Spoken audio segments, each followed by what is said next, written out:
Halo teman-teman semuanya, perkenalkan nama saya Stevi Lawati Taulin, NIM 2302011100067. Pada kesempatan kali ini saya akan menjelaskan tentang UAS Manajemen Hubungan Industrial. Potret Hubungan Industrial Indonesia 2026, Gelombang PHK di Sektor Padat Karya, dan Jalan Menuju Dialog Tripartit dan Harmonis. Membahas latar belakang dan sektor industrial, isu utama, gelombang PHK massal, kerangka umum dan teori, dampak multi pihak, strategi dan rekomendasi. Yang pertama kita membahas latar belakang. Memasuki paruh pertama 2026, hubungan industrial Indonesia diwarnai oleh gelombang efisiensi tenaga kerja yang meluas.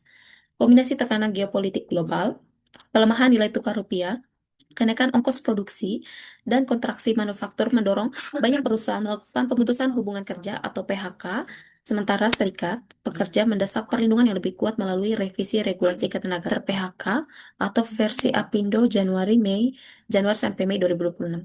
4,9 PMI manufaktur Mei 2026, kontraksi di bawah 50, 100.000 lebih proyeksi PHK 2026, estimasi ekonom Kselios, 67% perusahaan tidak berencana rekrut karyawan baru. Ekonom Selios, defisit fiskal menekan dunia usaha. Apindo mendesak pemerintah serius menanggapi PHK dan hambatan investasi. Serikat Pekerja atau KSPI mengingatkan ancaman PHK sejak beberapa bulan sebelum gelombang terjadi. Dua, kita akan membahas tentang fokus sektor. Sektor yang dibahas yaitu manufaktur padat karya, khususnya tekstil, alas kaki, elektronik, dan otomotif yang menjadi epicentrum gelombang PHK 2026 akibat tekanan biaya produksi dan lesunya permintaan ekspor. Tekstil dan Garmen, PT Nikomas Gemilang, 279 pekerja, PT Sinwal Bis, Kabupaten Serang. Alas kaki, PT Perkan World Indonesia, 2 sampai 223 pekerja. Kawasan industri Banten jadi salah satu titik terdampak. Otomotif dan retail, showroom dan bengkel Toyota Asri Motor atau Jatim memangkas sekitar 200 karyawan. Elektronik 50 perbaikan kondisi kerja. Isu hubungan industrial, perselisihan hubungan kerja dan kasus PHK massal. Isu yang menjadi sorotan utama hubungan industrial Indonesia tahun 2026 adalah meningkatnya perselisihan hubungan kerja yang bersumber pada pemutusan hubungan kerja atau PHK massal di berbagai kawasan industri, memicu sengketa pesangon, aksi unjuk rasa buruh, dan tuntutan revisi regulasi ketenaga kerjaan. 9.000 PPI Mei 2026. 50.000 buruh Samsung berencana mogok kerja 18 hari. 32.389 buruh ter-PHK versi Kemenkes Januari sampai Juni 2026. KSPI Mei 2026. Sejak beberapa bulan lalu, KSPI sudah mengingatkan adanya ancaman PHK. Mediasi harus dilakukan secara bipartit, tripartit, demonstrasi hanya bila ada kebuntuan. Dua versi angka, kesenjangan data PHK 2026. Terdapat kesenjangan signifikan antara data resmi Kemenkes dan data yang dihimpun Apindo dari kepesertaan BPJS Ketenagakerjaan Nonaktif dari catatan pemerintahan. Kita bisa lihat ini data Kemenkes yang resmi itu perbandingan sumber data PHK Januari 2026 ada di sini 23.470. Data dari Apindo BPJS TK nonaktif ada di sini. Sebaran wilayah PHK tertinggi atau menurut data Kemenkes, Jawa Barat itu 6.727, Banten 3.782, Jawa Timur 2.851, DKI Jakarta 2.436, Kalimantan Selatan 2.314. Faktor pendorong gelombang PHK, tekanan geopolitik global. Eskalasi konflik Timur Tengah menekan harga energi dan melemahkan nilai rupiah. Kontraksi manufaktur, PMI manufaktur turun ke 46,9 Mei 2026 dari 50,0 Mei 2025. Fase kontraksi berkepanjangan. Kenaikan biaya produksi. Harga pupuk, plastik, dan bahan baku melonjak tajam di tengah pelemahan daya saing. Lesunya permintaan pasar. Serapan pasar domestik dan ekspor melemah, memaksa efisiensi tenaga kerja. Migran industri, sebagian investasi bergeser ke negara berbiaya lebih rendah, menekan daya saing lokal. Iklim investasi tertahan. 50 perusahaan menunda ekspansi bisnis hingga 5 tahun ke depan. Sengketa PHK PT Amus Indonesia. Maret 2026, PT Amos Indah Indonesia melakukan PHK terhadap 134 pekerja. Pasca PHK, para pekerja mempersoalkan PHK dan menuntut pembayaran hak sesuai masa kerja. Proses mediasi, Kemenkes bersama Desk Ketenagakerjaan Polri memfasilitasi perundingan bipartit tripartit. 23 Juli 2026 disepakati pembayaran pesangon kepada 134 pekerja disebut sebagai win-win solution bagi pengusaha dan pekerja. Makna kasus ini menjadi contoh penerapan prinsip tripartit dalam menyelesaikan perselisihan hubungan kerja melibatkan pengusaha, serikat atau perwakilan pekerja, dan pemerintahan sebagai mediator. Penyelesaian melalui dialog dan mediasi, bukan konfrontasi, sejalan dengan pasar 151 dan 156 UU Ketenagakerjaan yang mewajibkan segala upaya pencegahan PHK dan pemenuhan hak pekerja pasca PHK. Peran serikat pekerja memperjuangkan hak kerja.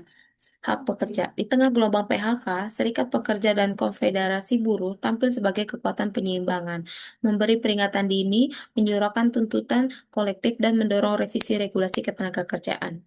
KSPI atau Konfederasi Serikat Pekerja Indonesia mengingatkan ancaman PHK sejak dini, melaporkan 10 perusahaan di luar Jawa berencana mengurangi karyawan besar-besaran, memantau gelombang mogok kerja di sektor elektronik. KSBSI atau Konfederasi Serikat Buruh Sejarah Indonesia menyoroti isu ketenagakerjaan Indonesia di Forum Internasional atau ILC ke-114 Jenewa dan mendorong perlindungan pekerja migran dan rentan. Koalisi Serikat Pekerja dan Partai Buruh atau KSPPB mengajukan 59 isu perbaikan dan 17 aturan baru dalam RUU Ketenagakerjaan, termasuk penghapusan outsourcing dalam perlindungan pekerjaan digital. Dampak kebijakan ketenagakerjaan, UU Cipta Kerja dan RUU baru. Landasan hukum berlaku UU Nomor 13 Tahun 2023 Ketenagakerjaan, Pasal 151, pengusaha, pekerja, serikat pekerja, dan pemerintah wajib mengupayakan agar PHK tidak terjadi. Pasal 156 mengatur hak pesangon, uang penghargaan masa kerja, dan uang penggantian hak pasca PHK. UU Nomor 6 Tahun 2023 Cipta Kerja mengatur klaster ketenagakerjaan secara omnibus, dinilai memberi fleksibilitas bagi pengusaha, namun dikritik melemahkan sejumlah perlindungan pekerja. Arah regulasi baru. Putusan MK nomor 168 garing PUU strap 7 2023 kok 7 memerintahkan penyusunan RUU Ketenagakerjaan baru yang kok 7 12 2023 memerintahkan penyusunan RUU Ketenagakerjaan baru memisahkan klaster ketenagakerjaan dari UU Cipta Kerja. Pembatasan dengan batas waktu hingga Oktober 2026. Usulan Koalisi Serikat Pekerja dan Partai Buruh. 59 isu perbaikan dan 17 aturan baru mencakup penghapusan sistem outsourcing dan melindungi bagi pekerja digital atau platform. Proses pembahasan melibatkan organisasi buruh dan pengusaha agar mengakomodasi kepentingan seluruh pihak sebelum dibawa ke DPR. Analisis teori tripartit dalam kasus ini. Teori hubungan industrial tripartit menempatkan pemerintah, pengusaha, dan pekerja serikat pekerja sebagai tiga pilar yang saling berinteraksi untuk menjaga keseimbangan kepentingan ekonomi dan sosial. Pemerintahan, Kemenkes dan Desk Ketenagakerjaan Polri berperan sebagai mediator netral, memfasilitasi dialog bipartit dan tripartit, dan merancang RUU Ketenagakerjaan baru pasca putusan MK. Kedua, pengusaha atau APindo menghadapi tekanan biaya produksi dan pasar, mendesak pemerintah mengatasi hambatan investasi atau checking agar PHK dapat ditekan dari hulu. Pekerja atau serikat pekerja, KSPI, KSBSI, dan Partai Buruh menyuarakan tuntutan kolektif, memantau kasus PHK, dan mengusulkan perlindungan baru dalam RUU Ketenagakerjaan. Negosiasi kolektif dan mekanisme penyelesaian perselisihan. Ketika PHK tidak dapat dihindari, hukum ketenagakerjaan di Indonesia mengatur jenjang penyelesaian perselisihan secara bertahap, dari perundingan langsung hingga mediasi pemerintah, sebagaimana ditegaskan Kemenkes dalam penanganan kasus PT Amos. Yang pertama, perundingan bipartit. Perusahaan dan pekerja atau perwakilan berunding langsung untuk mencari kesepakatan atas hak-hak pasca PHK. Kedua, mediasi tripartit. Bila bipartit buntu, Kemenker dan Des Ketenagakerjaan turut sebagai mediator netral antara pengusaha dan pekerja. Ketiga, kesepakatan bersama. Hasil perundingan dituangkan dalam kesepakatan, misalnya pembayaran pesangon sebagai solusi win-win. Hukum jalur atau pengadilan HI. Jika kebuntuan berlanjut, sengketa dapat dibawa ke pengadilan hubungan industrial sebagai upaya terakhir. Dampak terhadap dunia usaha. Yang satu, efisiensi jangka pendek, risiko jangka panjang. PHK menekan biaya operasional segera, namun berisiko menurunkan kapasitas produksi dan kedua, beban berkewajiban pesangon. Perusahaan menanggung kewajiban pesangon dan hak pekerja sesuai pasal 156 UU Ketenagakerjaan, menambah tekanan arus kas di tengah krisis. Tiga, reputasi dan hubungan dengan pekerja. Kasus yang berujung sengketa seperti PT Amos dapat merusak reputasi perusahaan dan memicu ketidakpercayaan pekerja tersisa. Keempat, ekspansi tertahan. 50 perusahaan menunda rencana ekspansi bisnis hingga 5 tahun, menghambat pertumbuhan jangka panjang industri. Dampak terhadap pekerja. Yang pertama, kehilangan pendapatan dan ketidakpastian. 126.000 pekerja versi Apindo kehilangan sumber penghasilan utama pada paruh pertama 2026. Loncengnya klaim jaminan hari tua atau JHT. Klaim JHT akibat PHK mencapai 50.000 klaim, mencerminkan tekanan finansial rumah tangga pekerja. Perlunya pelatihan ulang atau reskilling. Kemenker menyiapkan kapasitas pelatihan bagi sekitar 50.000 orang pada 2026 untuk membantu pekerja terdampak beralih pekerjaan. Ketegangan psikososial. Ancaman PHK berkepanjangan memicu kecemasan dan mendorong aksi kolektif seperti ancaman mogok kerja. Dampak terhadap masyarakat dan ekonomi makro. Gelombang PHK tidak hanya berdampak pada individu pekerja, tapi juga merembet ke daya beli masyarakat, stabilitas sosial di kawasan industri, dan kepercayaan terhadap iklim usaha nasional. Satu, penurunan daya beli. Hilangnya pendapatan ratusan ribu pekerja berpotensi menekan konsumen rumah tangga di kawasan industri. Dua, tekanan sosial di kawasan industri. Konsentrasi PHK di Jawa Barat, Banten, dan Jawa Timur meningkatkan risiko ketegangan sosial lokal.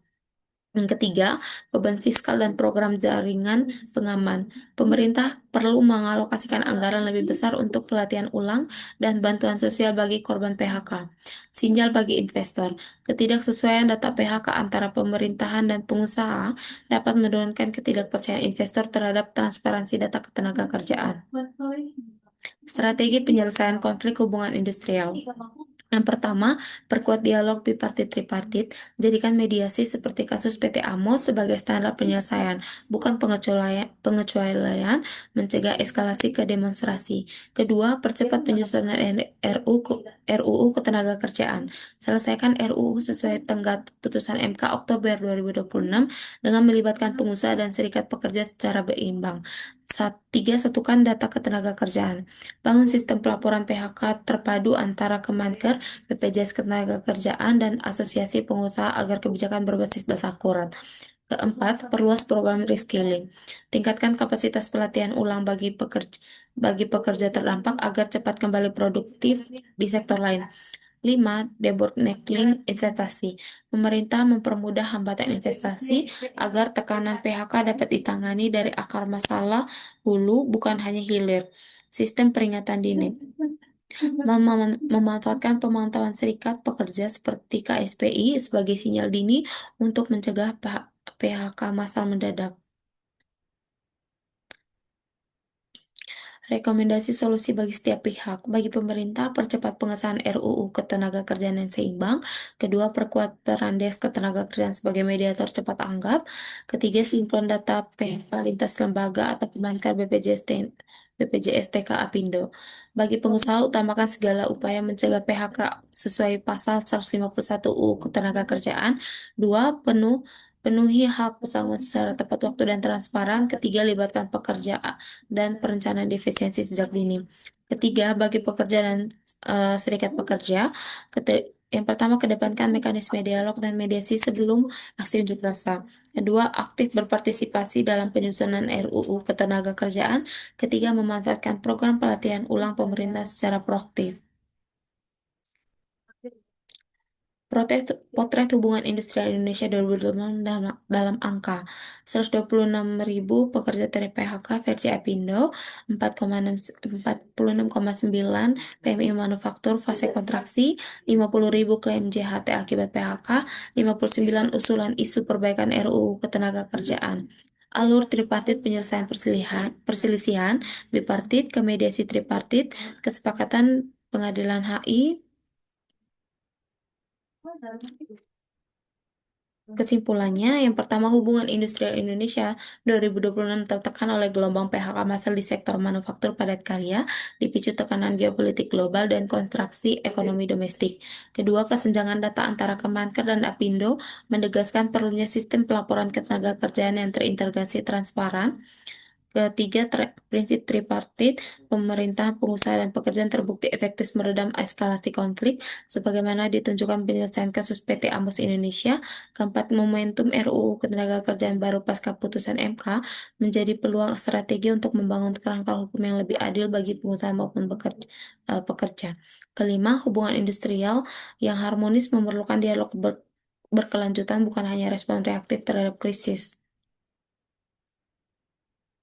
Sekian dan terima kasih presentasi dari saya.